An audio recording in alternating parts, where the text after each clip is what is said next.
Olá, amigos! Estamos aqui hoje para a continuação da leitura do livro Psicologia da Gratidão, do Divaldo Franco, pelo Espírito Joana de Ângeles.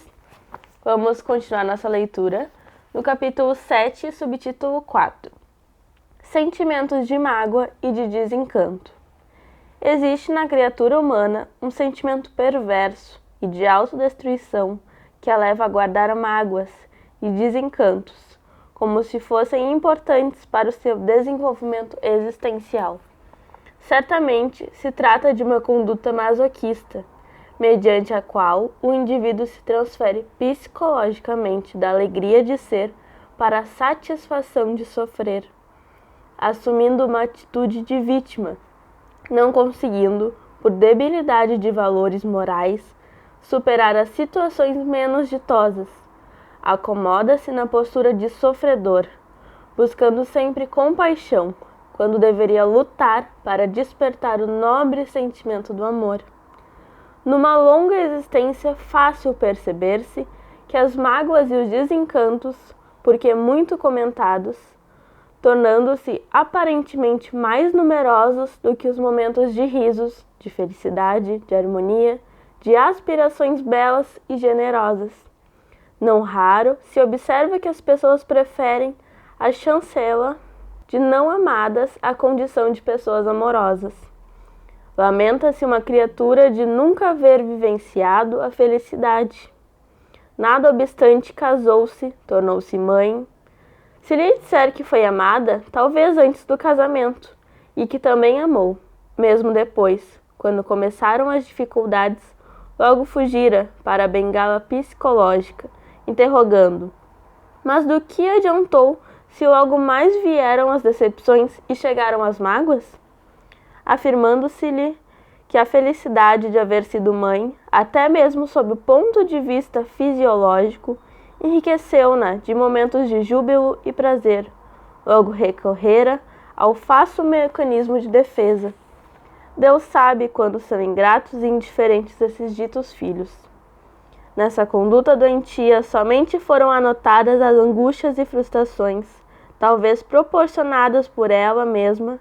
Assim, o sentido existencial foi transformado em contínuo sofrimento, por causa da predominância do ego em todos os fenômenos da jornada. O sofrimento desempenha um papel fundamental em todas as vidas, porque ninguém está isento de sua presença em razão da transitoriedade da organização fisiológica. O sofrimento, porém, poderá ser examinado sob dois pontos de vista: pelo ego, assinalado por complexos inferiores, e pelo self, idealista.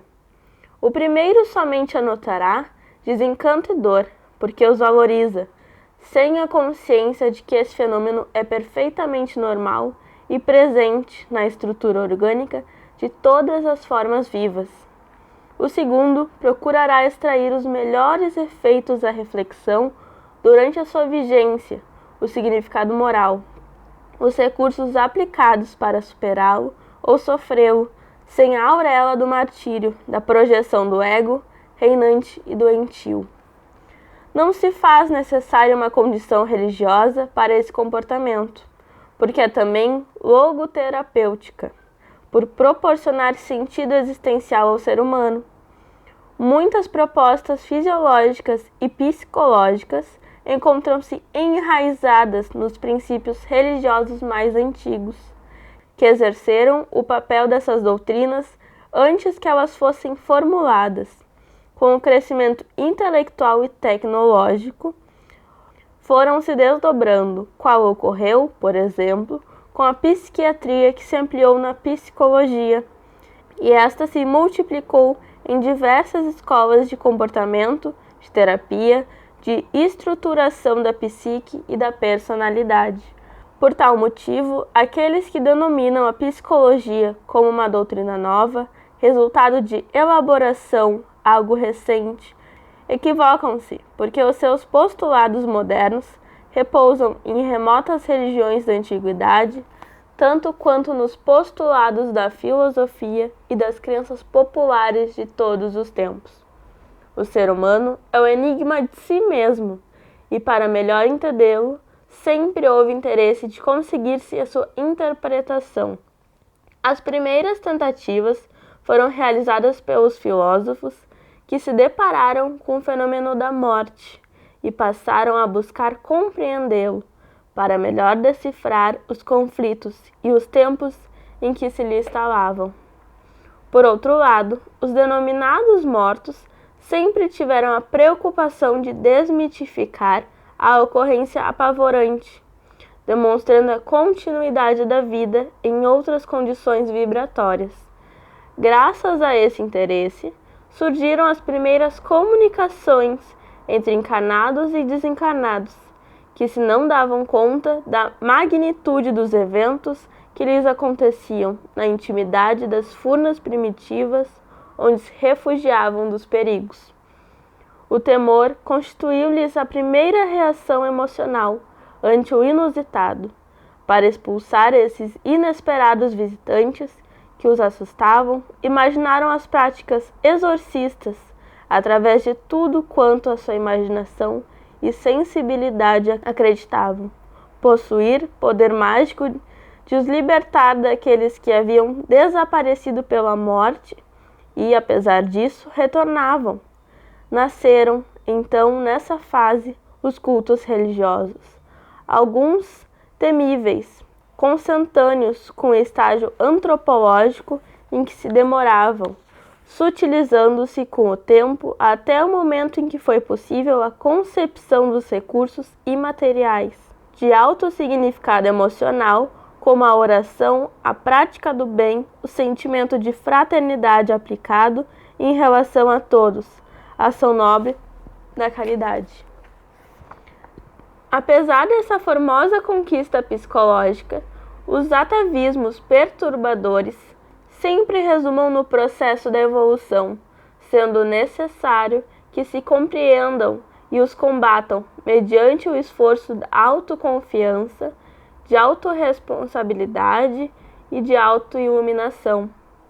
A mágoa corrói os mecanismos eletrônicos do cérebro que passam a sofrer-lhe as ondas sucessivas de energia destrutiva, dando lugar às conexões distônicas no conjunto das reflexões e do comportamento, influenciando os sistemas nervosos simpático e parasimpático ao lado de outros distúrbios. O ressentimento, portanto, é ferrugem nas engrenagens da alma que sempre necessitam do lubrificante da confiança e da alegria de viver, facultando bem-estar e harmonia pessoal. Todo indivíduo lutador que se mantém atento ao cumprimento dos deveres, com o tempo mental repleto de ideias edificantes e de preocupações positivas, dispõe de um arsenal de recursos para os enfrentamentos e as incompreensões que defronta pelo caminho. Ninguém transita na terra por caminhos sempre floridos, e mesmo quando existem muitas rosas, igualmente há inúmeros espinhos que possuem a finalidade especial de protegê-las. Desejar-se uma existência física sempre risonha e fácil constitui imaturidade psicológica, estado de infância não vivida que foi transferida para a idade adulta, porquanto em tudo e em todo lugar o processo de crescimento é como um contínuo parto que proporciona vida, mas que oferece também um quantum de dor. Todos aqueles que atingiram as culminâncias do equilíbrio emocional e espiritual atravessaram regiões pantanosas de natureza moral entre amigos, correligionários e adversários, sem deixar-se permanecer nos redutos venenosos, igualmente venceram muitos desertos e experimentaram solidão, e quase ficaram desamparados. No entanto, porque se mantiveram com o pensamento colocado no êxito e não apenas no caminho que deveriam percorrer, alcançaram os patamares róseos do sentido existencial, da vida plena, sem nenhum tipo de ressentimento, porque se deram conta de que a alegria sempre esteve presente durante o período áspero de esforço e de sacrifício. Compreenderam que a semente que pretende ser árvore deve arrebentar-se para lograr o destino que lhe está reservado, e ao fazê-lo, veste-se de vitalidade e estua, crescendo e tornando-se bela, até o momento de explodir em flores e frutos, sementes e lenho, a que se encontra destinada. Assim também o ser humano, que necessita experimentar as transformações naturais que o arrancam do estágio de criança maltratada para a maturidade de adulto realizado. Nesse processo está embutida a gratidão à vida e a oportunidade de ser pleno. Esse foi o final do nosso 7º capítulo. Espero que tenham gostado. Deixem seu like, se inscrevam no canal e muito obrigada.